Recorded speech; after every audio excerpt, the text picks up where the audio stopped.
So what are the main differences between a process map and a value stream map? And that's what we'll be talking about today in this video. Hi, my name is Chad Burrows, and if it's your first time here, I help professionals just like you advance their careers using Lean, Kaizen, and root cause analysis. So if that sounds interesting to you, make sure you click that subscribe button. Likewise, make sure you stick around to the end of the video because I have a lot of free resources I like to give folks, and I'm going to tell you where you can get your hands on those.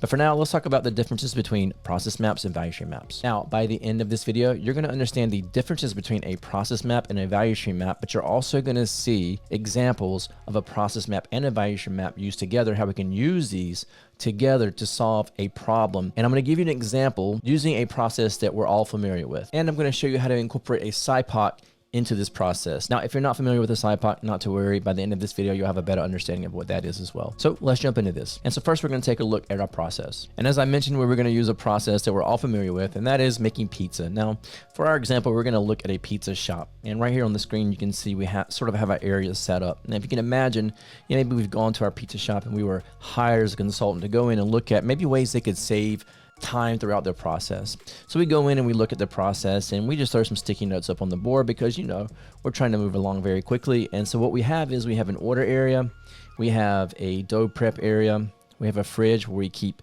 our supplies. We have cold supplies, obviously. We have pizza boxes. We have to put pizzas in boxes and we have those out, send those out for delivery. We have a pizza oven to bake the pizzas, and then we have pizza prep and toppings. Now, if we were to follow the process, steps 1 through 5, you can see we take the order over the order area. We prep the dough in the dough prep area. We add toppings. That would be here. And then we bake the pizza. 4, 5, they go into the pizza box, and then 6, it gets delivered to the customer.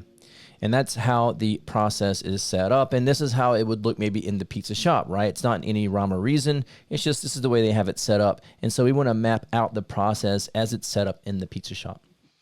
We also have something that's very important in this scene here right on your screen, and that is customer requirements of 6 minutes. Now, that is the voice of the customer.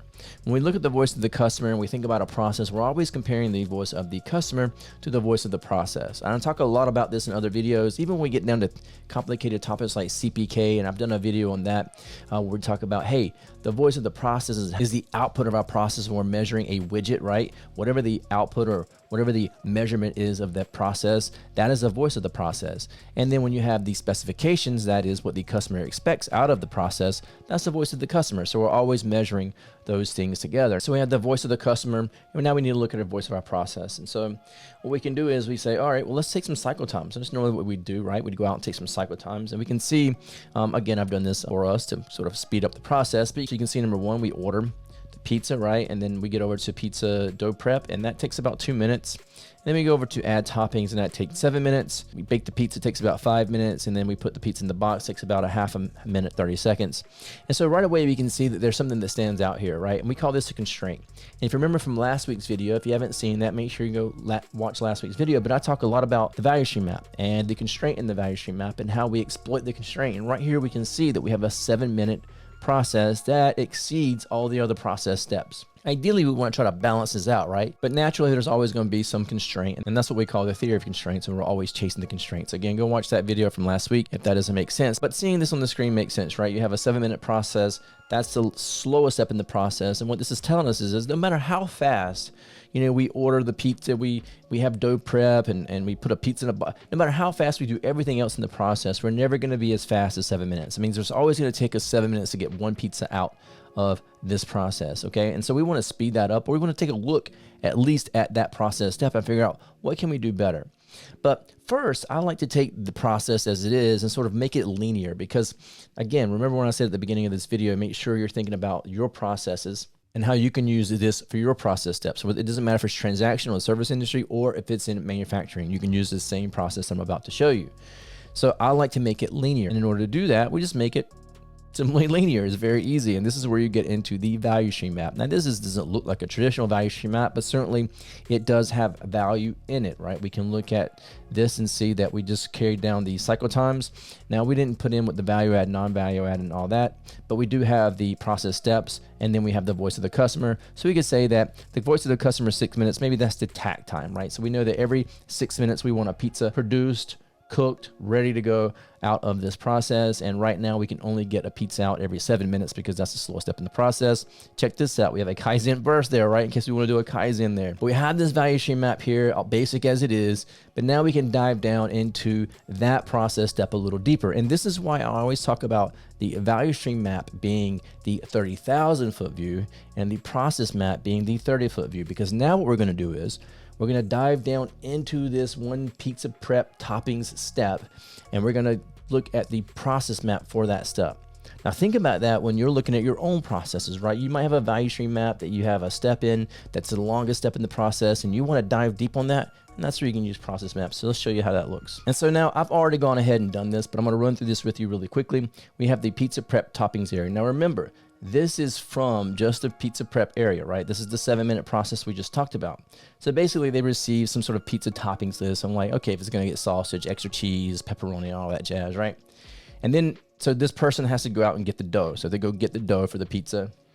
Then they have that question. Remember I said you're going to find out what the differences are between a value stream map and a process map. So I just mentioned that the value stream map is the 30,000 foot view and the process map is the 30-foot view. Okay, that's the one main difference. The second main difference is that the process map has decision diamonds or decision points in the steps, right?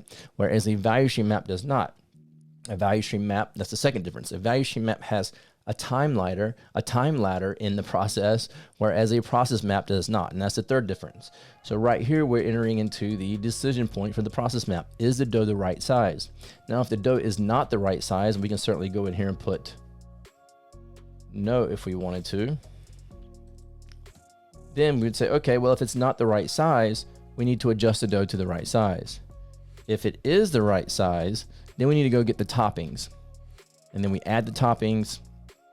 And then we get to another decision point, even spread of toppings. So basically what this is saying is, are the toppings evenly spread on the pizza, right? They're not all jumbled up in one area. Like you don't want your pepperoni all in the middle of the pizza. You want it nice and evenly spread. And so if it's not, then we need to spread evenly. And if it is, we need to go ahead and go bake that, right? So if the toppings are spread evenly, then we can go ahead and bake the pizza. So right here, you can see that we have the process steps with the times associated with those process steps.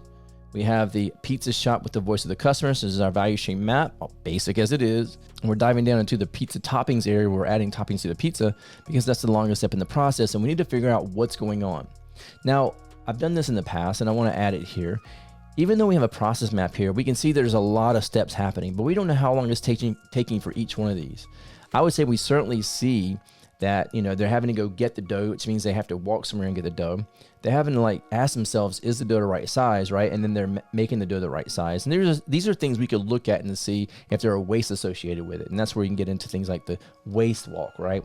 But we can also start applying time to this. We could put timestamps on each one of these to see how long each one of these little steps in the process are taking that's adding up to that 7 minutes. We can also look at something called a Sipoc.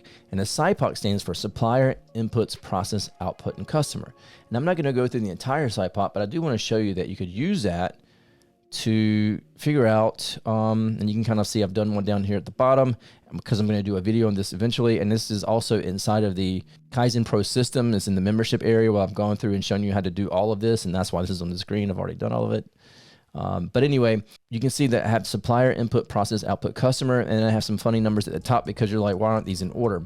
So when you're doing a Sipoc, you always start with the process first. And then you say, okay, what's the output of that process? And who is the customer of that output?